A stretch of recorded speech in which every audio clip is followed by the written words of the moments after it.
बिस्मिल्लाहिर्रहमानिर्रहीम। आज हम चैप्टर नंबर 11 स्टार्ट करेंगे, दैट इज़ बायो इनर्जेटिक्स। बायो इनर्जेटिक्स क्या है?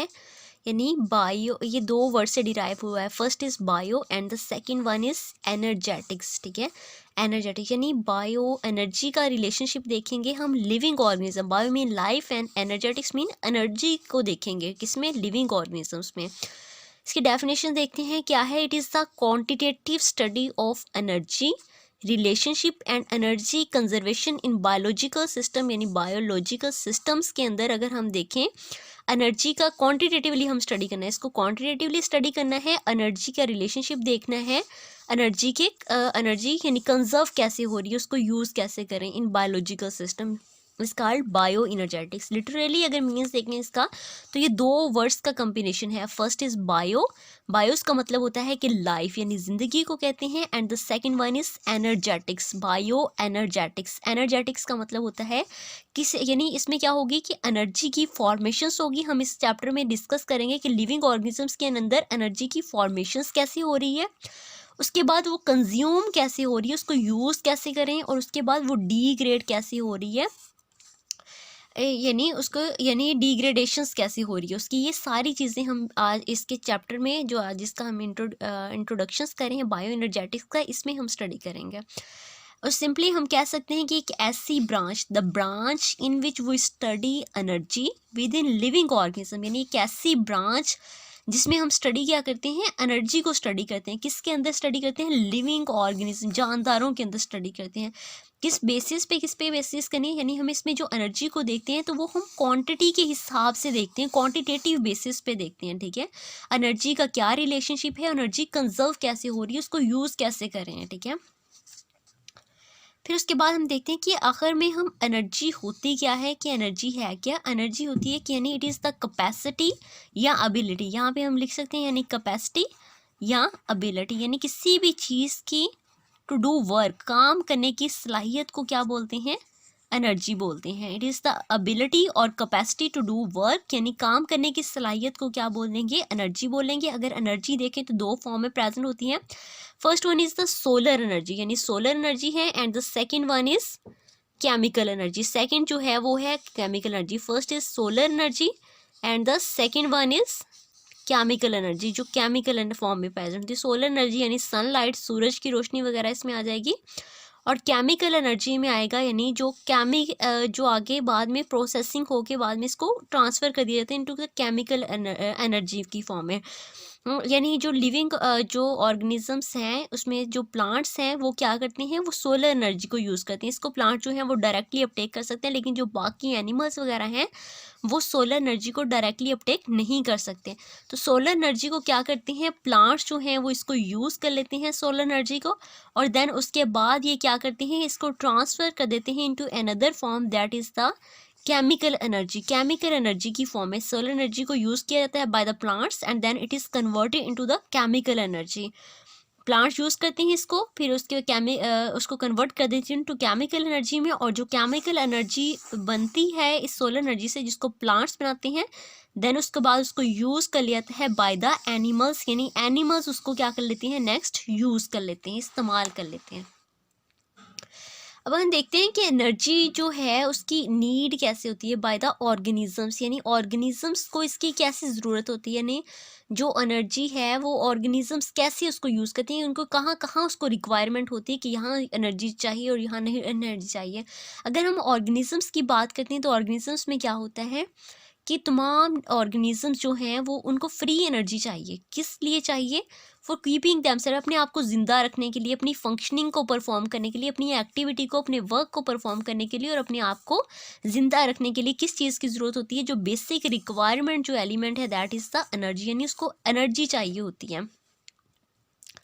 एनर्जी की से ज़रूरत होती है, एनर्जी नीड किस लिए ज़रूरत होती है, सिंथेसाइज यानी किसी चीज़ को बनाने के लिए, सब्सटेंसेस को बनाने के लिए। कौन कौन सी सब्सटेंसेस, यानी अगर हम प्रोटीन देखें, प्रोटीन की फॉर्मेशन होती है, अमाइनो एसिड आपस में मिलते हैं तो इसके लिए एनर्जी जो है वो रिक्वायर्ड होती है। ठीक है, कार्बोहाइड्रेट्स बनाने के लिए, कार्बोहाइड्रेट्स में क्या होता है, यानी उसमें भी यानी फोटोसिंथेसिस के प्रोसेस के ज़रिए बनती है glucose, one form of carbohydrates जो ग्लूकोज बनती हैं, तो उसमें भी क्या होती है कि एनर्जी यूज होती है।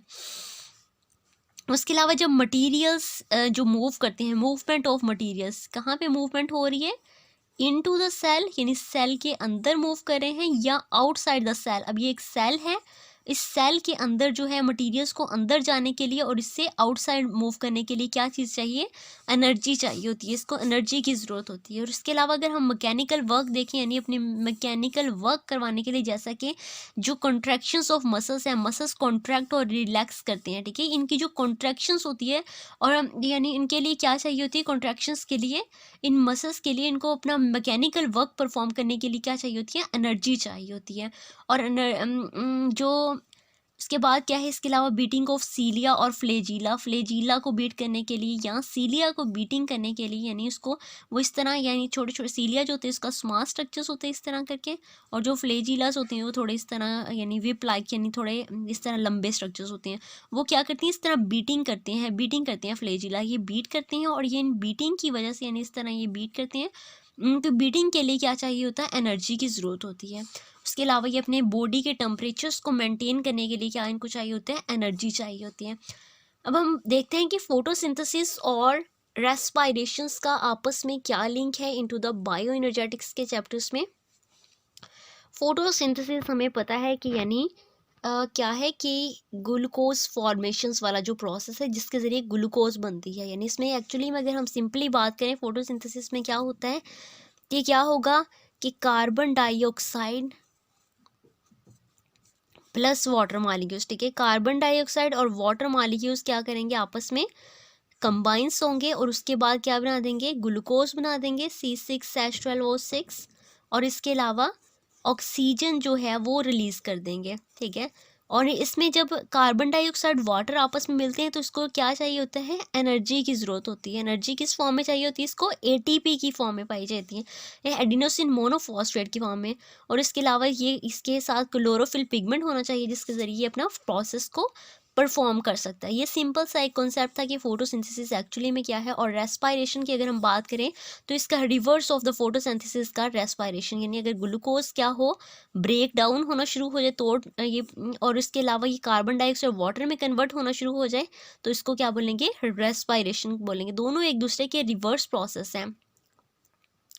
जो फोटोसिंथेसिस का प्रोसेस है वो कहाँ, वो प्लांट्स में होता है, और जो रेस्पायरेशंस वाला जो प्रोसेस है वो कहाँ पे होता है? वो एनिमल्स में होता है, ठीक है। फोटोसिंथेसिस कहाँ पे हो रही है? प्लांट्स में हो रही हैं, और जो रेस्पायरेशंस है वो एनिमल्स में हो रही हैं। जब क्या हुआ कि सबसे पहले फोटोसिंथेसिस का कॉन्सेप्ट आया, यानी फोटोसिंथेसिस की इमरजेंस हुई, वो वजूद में आई, फिर उसके बाद क्या हुआ कि ग्रेटर अमाउंट में, यानी बहुत ज़्यादा ऑक्सीजन बननी शुरू हो गई, यानी जब कार्बन डाइऑक्साइड वाटर आपस में मिले तो उन्होंने ग्लूकोज बनाया और साथ में क्या बना दी? ऑक्सीजन बनानी शुरू कर दी, ठीक है। अब ये जो ऑक्सीजन्स बनी, क्या हुआ कि उसने अकामुलेट हो गई इनटू द इन्वायरमेंट, इन्वायरमेंट में जाके इकट्ठी होना शुरू हो गई। अब इन्वायरमेंट में क्या हुआ? बहुत सारी ऑक्सीजन्स आ गई। जब फ्री फॉर्म में बहुत सारी ऑक्सीजन्स एटमॉस्फेयर में इकट्ठी हो गई तो वो वजह बनी कि एक और प्रोसेस जो है वो उसका रिवर्स प्रोसेस स्टार्ट किया जाए जिसकी वजह से ऑक्सीजन्स का भी बैलेंस रहे इन्वायरमेंट में, ठीक है। तो फिर उसने यानी ये वजह बनी कि एक प्रोसेस ऑफ रेस्पायरेशंस इवॉल्व हो, ठीक है। अब रेस्पायरेशंस का प्रोसेस इवॉल्व हुआ तो उसमें क्या हुआ कि ऑक्सीजन्स को यूज़ करना शुरू कर दिया और कार्बन डाइऑक्साइड रिलीज होना शुरू हो गए। पहले फोटोसिंथेसिस का प्रोसेस था, फिर उसके बाद रेस्पायरेशन का प्रोसेस आ गया। रेस्पायरेशंस में क्या होता है कि एनर्जी जो है वो रिलीज होती है, और फोटोसिंथेसिस की अगर हम बात करते हैं तो उसमें क्या होती है कि एनर्जी को यूज़ किया जाता है। एनर्जी इसमें यूज़ हो रही है और इसमें क्या हो रही है? एनर्जी रिलीज हो रही है। Energy use to make ATP। फिर उसके बाद ये जो यानी जो रेस्पायरेशन से एनर्जी रिलीज होगी, इससे एनर्जी जो रिलीज होगी वो ATP की फॉर्म में कन्वर्ट हो जाएगी, ठीक है।